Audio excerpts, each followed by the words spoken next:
नमस्कार, आप देख रहे हैं 4 टीवी और आपके साथ मैं हूं प्रियंका सिंह। हमारे इस खास बुलेटिन में आप सभी का एक बार फिर से बेहद स्वागत है। बुलेटिन का आगाज बड़ी और अहम खबर के साथ करेंगे। सबसे पहला रुख बड़ी खबर की तरफ। पंजाब से बड़ी और अहम जानकारी सामने आ रही है। जालंधर में 4 आतंकियों को गिरफ्तार किया गया है। बड़ी जानकारी हम आपके साथ साझा कर रहे हैं। जालंधर में 4 आतंकवादियों को गिरफ्तार किया गया है। 2 सगे भाई समेत 4 आतंकियों को गिरफ्तार किया गया है। पुलिस ने जालंधर से रॉकेट लॉन्चर भी बरामद किए हैं। जालंधर कपूरथला हाईवे पर सुभानपुर से ये बरामद किया गया है। बड़ी खबर हम आपके साथ साझा कर रहे हैं। बड़ी कामयाबी यहां पर सुरक्षा बलों के हाथ लगी है। सुरक्षा बलों ने 4 आतंकियों को गिरफ्तार किया है। बताया जा रहा है कि उन 4 आतंकियों में से 2 सगे भाई हैं जिन्हें गिरफ्तार किया गया है। जालंधर कपूरथला हाईवे पर सुभानपुर से उन्हें बरामद किया गया है। जालंधर में 4 आतंकियों की गिरफ्तारी को लेकर के ये बड़ी अपडेट हम आपके साथ साझा कर रहे हैं। आपको ये भी बताते हुए चले कि पुलिस ने जालंधर से रॉकेट लॉन्चर भी बरामद किए हैं। तो बड़ी जानकारी सामने निकल करके आ रही है।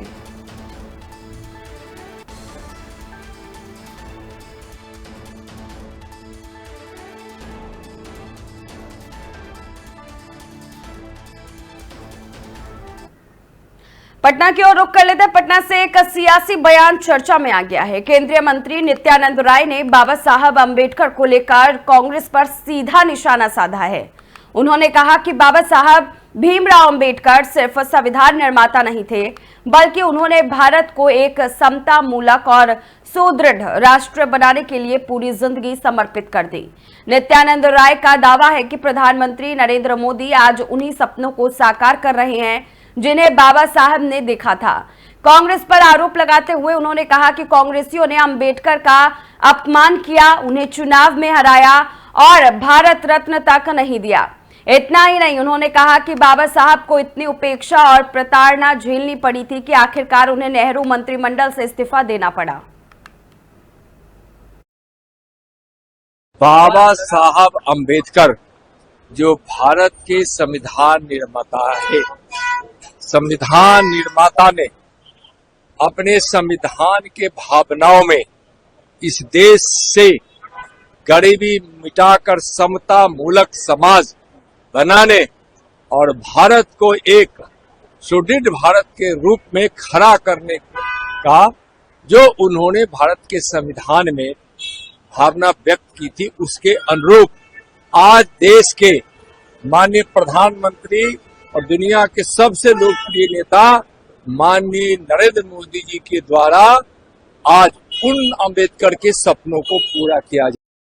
तो हैदराबाद के बंजारा हिल्स में अंबेडकर जयंती से पहले खास नजारा देखने को मिला, जब केंद्रीय मंत्री और तेलंगाना बीजेपी अध्यक्ष जी किशन रेड्डी खुद बाबा साहेब डॉक्टर भीमराव अंबेडकर की प्रतिमा की सफाई करते नजर आए।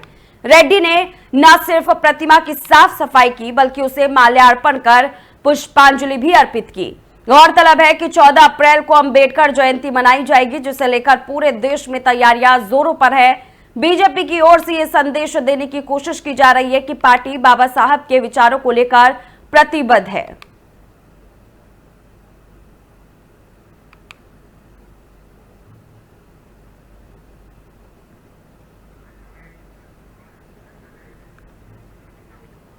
तो वहीं मिर्जापुर में केंद्रीय पैथोलॉजी लैब का उद्घाटन आज केंद्रीय मंत्री अनुप्रिया पटेल ने किया। इस मौके पर लैब प्रभारी ने नए पैथोलॉजी लैब की सुविधाओं के बारे में जानकारी दी, लेकिन अनुप्रिया पटेल ने कार्यकर्ताओं पर गुस्से में आपत्ति जताई जब वे आपस में बातचीत कर रहे थे।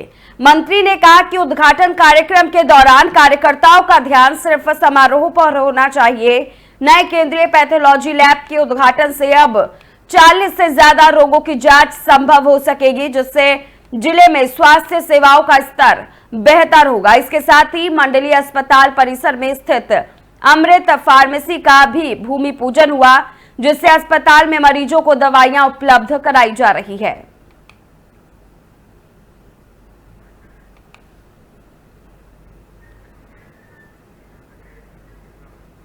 और वहीं प्रयागराज के करछना में दलित युवक के नृशंस हत्या पर बहुजन समाज पार्टी के प्रमुख मायावती ने कड़ी नाराजगी जताई है। मायावती ने सोशल मीडिया प्लेटफॉर्म एक्स पर पोस्ट करते हुए इस घटना को अति दुखद और चिंताजनक बताया है। मायावती ने कहा कि प्रदेश में लगातार बढ़ते अपराधों पर सरकार को सख्त और प्रभावी कदम उठाने चाहिए। उन्होंने बाबा साहेब भीमराव अंबेडकर के अनादर को लेकर भी गहरी चिंता व्यक्त की है और मांग की कि सरकार इस पर गंभीरता से कार्रवाई करे। बीएसपी अध्यक्ष ने साफ कहा है कि अगर हिंसा फैलाने वालों पर सख्त कार्रवाई नहीं हुई तो ऐसी घटनाएं दोहराई जाती रहेंगी। उन्होंने सरकार से कानून का राज कायम रखने की अपील की है। अब देखना यह होगा कि मायावती के इस बयान के बाद सरकार की प्रतिक्रिया क्या सामने आती है।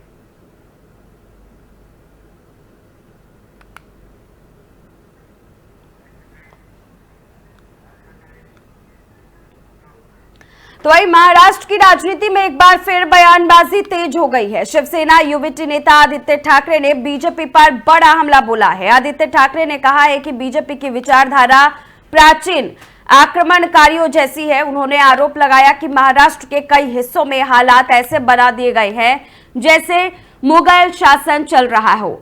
उन्होंने पुणे छत्रपति संभाजी नगर महिलाओं और किसानों की स्थिति को लेकर चिंता जताई और कहा कि सरकार जनहित के मुद्दों पर पूरी तरह विफल हो चुकी है। ठाकरे ने यह भी कहा है कि वो पहले भी ये बात कह चुके हैं और आज भी उनके विचार वही हैं कि भाजपा सत्ता के नाम पर आम जनता को पीछे छोड़ रही है।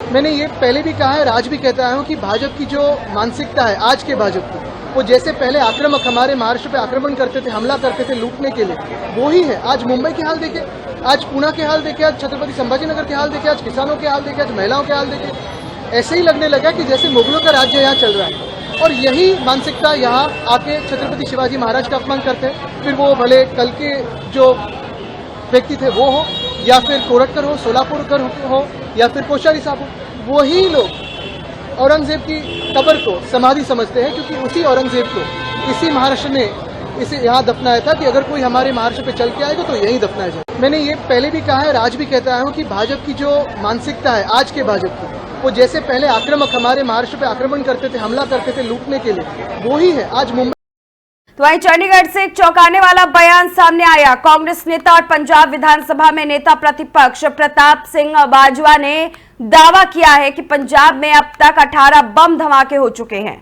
और उनके पास इनपुट है कि करीब 30 से ज्यादा बम और इस्तेमाल किए जा सकते हैं। बाजवा ने कहा है कि उन्हें सूत्रों से अलर्ट मिला है कि वो खुद भी निशाने पर है क्योंकि वो एक महत्वपूर्ण पद पर है। उन्होंने ये भी दावा किया कि उन्होंने काउंटर इंटेलिजेंस टीम को अपनी तरफ से पूरा सहयोग दिया है, लेकिन अपने सूत्रों का खुलासा करने से उन्होंने इनकार कर दिया। बाजवा ने सवाल भी खड़े किए कि इंटेलिजेंस टीम से पहले मीडिया उनकी कोठी कैसे पहुंच गया। उन्होंने इसे आम आदमी पार्टी की सरकार का नाटक बताया और कहा कि ये सरकार बैकफुट पर है। अब इन दावों के बाद सियासी सरगर्मी और तेज हो गई है और सवाल उठ रहा है कि अगर इतनी बड़ी साजिश का अंदेशा है तो क्या पंजाब सरकार और इंटेलिजेंस एजेंसियां अलर्ट है?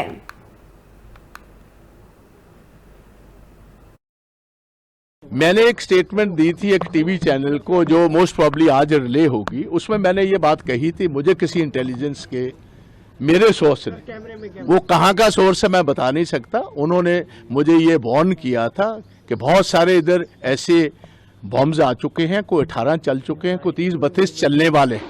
और आप क्योंकि आप एक बहुत इंपॉर्टेंट पोजीशन में हो और आपका परिवार ऑलरेडी टेररिस्ट विक्टिम रह चुका है, आप मुहतात रहिए क्योंकि जिन पर अटैक हुआ वो एक सेंट्रल पार्टी से है। अगर उन पर अटैक हो सकता है, आपको प्रोटेक्शन तो ना सेंटर की या ना सूबे की। मैंने एक स्टेटमेंट दी थी एक टीवी चैनल को जो मोस्ट प्रॉब्ली आज रिले होगी। उसमें मैंने ये बात कही थी, मुझे किसी इंटेलिजेंस के मेरे सोर्स ने, वो कहाँ का सोर्स है मैं बता नहीं सकता, उन्होंने मुझे ये वार्न किया था कि बहुत सारे इधर ऐसे बॉम्ब्स आ चुके हैं, कोई 18 चल चुके हैं, कोई 30-32 चलने वाले। और आप क्योंकि आप एक बहुत इंपॉर्टेंट पोजीशन में हो और आपका परिवार ऑलरेडी टेररिस्ट विक्टिम रह चुके हैं। आप मुहतात रहिए, क्योंकि जिन पर अटैक हुआ वो एक सेंट्रल पार्टी से है। अगर उन पर अटैक हो सकता है, आपको प्रोटेक्शन तो ना सेंटर की या ना सूबे की। मैंने और इसी बीच बड़ी खबर गुवाहाटी से आ रही है, जहां पर स्टेट कैंसर इंस्टीट्यूट में रोबोटिक सर्जरी सिस्टम का उद्घाटन किया गया है। बड़ी और अहम जानकारी हम आपके साथ साझा कर रहे हैं। स्टेट कैंसर इंस्टीट्यूट में रोबोटिक सर्जरी का उद्घाटन किया गया है। सीएम हेमंत बिस्वा शर्मा ने उद्घाटन किया है। मरीजों को अब आधुनिक इलाज मिलेगा। 15 करोड़ की लागत से बनी रोबोटिक मशीन स्थापित की गई है। कैंसर मरीजों को रोबोटिक सर्जरी की सुविधा दी जाएगी। बड़ी और अहम जानकारी हम आपके साथ साझा कर रहे हैं। एक बार फिर आपको बताते हुए चले, हेमंत बिस्वा शर्मा मुख्यमंत्री ने उद्घाटन किया है और साथ ही जानकारी मिल रही है कि उन्होंने मरीजों को लेकर के बड़ी बात कही है। उन्होंने कहा कि मरीजों को अब अत्याधुनिक इलाज मिल पाएगा। 15 करोड़ की लागत से रोबोटिक मशीन की स्थापना कर दी गई है। कैंसर मरीजों को अब रोबोटिक सर्जरी की सुविधा बड़ी आसानी से मिल जाएगा। अब इसका उद्घाटन हो चुका है। सीएम शर्मा की तरफ से बड़ा बयान भी सामने आ चुका है और आपको बताते हुए चले, स्वास्थ्य सेवाओं को लेकर के ये एक बड़ा कदम माना जा रहा है। एक बड़ी पहल के रूप में इसे देखा जा रहा है।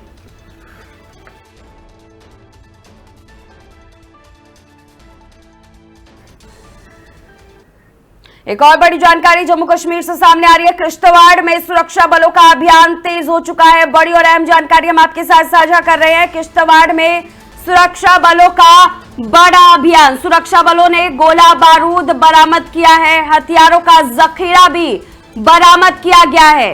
बड़ी जानकारी हम आपके साथ साझा कर रहे हैं। बड़े अभियान के तहत एक बड़ी कार्रवाई को अंजाम सुरक्षा बलों की तरफ से दिया गया है। किश्तवाड़ में अभियान चलाया गया जिसमें गोला बारूद बरामद किए गए हैं। सुरक्षा बलों ने गोला बारूद बरामद किए हैं, साथ ही हथियारों का जखीरा भी बरामद किया गया है।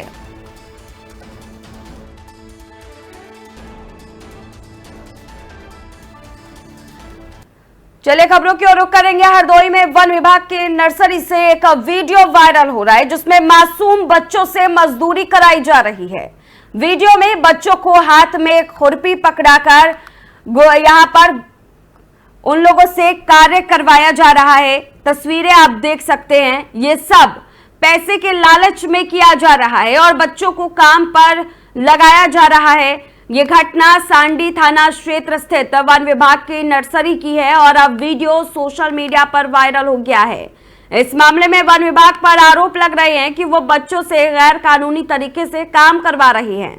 मामला सामने आने के बाद लोगों ने दोषियों के खिलाफ कड़ी कार्रवाई की मांग की है। वन विभाग को इस मामले की जांच करके तत्काल कार्रवाई करनी चाहिए ताकि भविष्य में ऐसी घटनाओं को पुनरावृत्ति ना हो।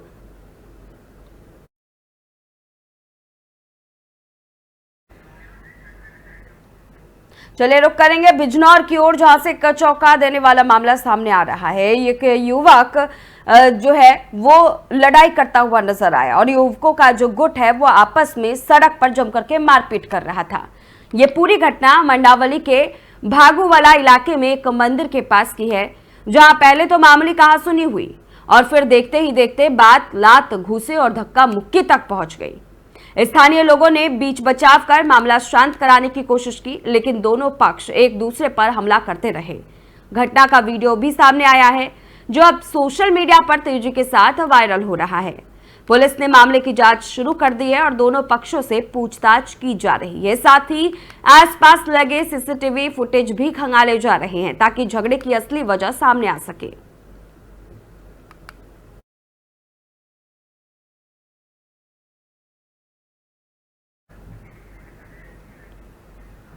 तो वहीं वाराणसी के जीआरपी कैंट पुलिस ने लाखों रुपए के चोरी के लैपटॉप और मोबाइल के साथ 2 चोरों को गिरफ्तार किया है। ये कार्रवाई तब हुई जब जीआरपी और आरपीएफ की टीम प्लेटफॉर्म नंबर 7 और 8 पर चेकिंग अभियान चला रही थी।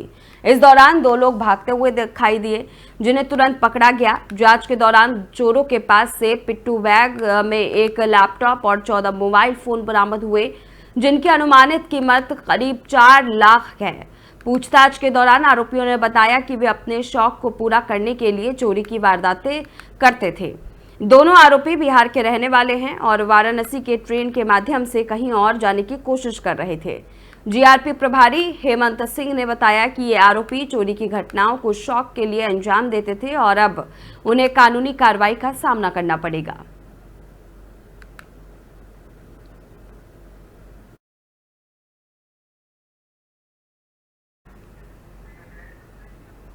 राजस्थान रॉयल्स और रॉयल चैलेंजर बेंगलुरु की टीमें रविवार को एक दूसरे से जयपुर के सवाई मानसिंह स्टेडियम में भिड़ने वाली है। दोनों टीमें जीत की राह पर लौटने के इरादे से मैदान पर उतरेगी। सलामी बल्लेबाज फिल सॉल्ट और विराट कोहली के सामने तेज गेंदबाज जोफ्रा आर्चर कड़ी चुनौती पेश करेंगे। इन दोनों टीमों को पिछले मैच में हार का सामना करना पड़ा था।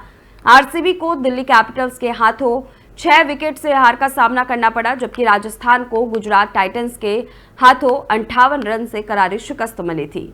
आरसीबी 5 मैचों में 3 जीत के साथ तालिका में चौथे स्थान पर है, जबकि राजस्थान इतने ही मैचों में 2 जीत के साथ 7वें पायदान पर है।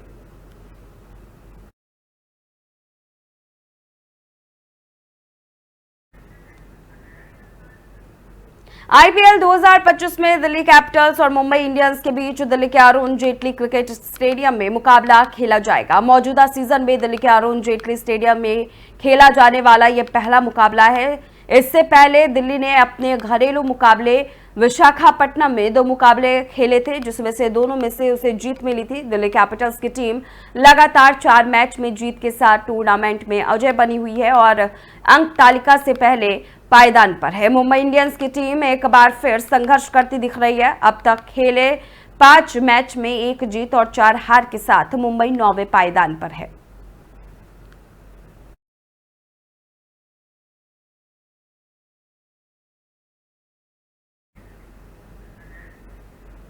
तो फिलहाल इस खास बुलेटिन बस इतना ही। रुकेंगे एक छोटे से ब्रेक के लिए। ब्रेक के उस पार खबरों का सिलसिला जारी है।